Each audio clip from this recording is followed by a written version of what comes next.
Hello everybody and welcome. In this video I will show you how to make hard reset on your headphones BOPLAY H9.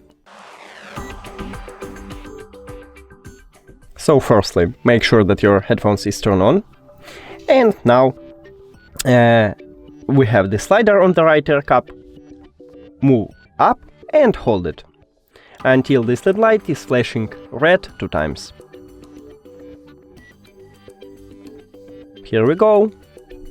Now, release your finger and click the information icon or settings icon if you have Android. Forget the device, forget device. Also, if you have Android, click pair new device. And now we should see it at the device list. Now we can't see it, so we should enter to pairing mode, slide up and hold. Now this LED light should blinking blue. And click on it at the device list. We did it! Thank you for watching this video. If you found it helpful, please consider subscribing to channel and leave the like on the video. It's really important to us. See you later!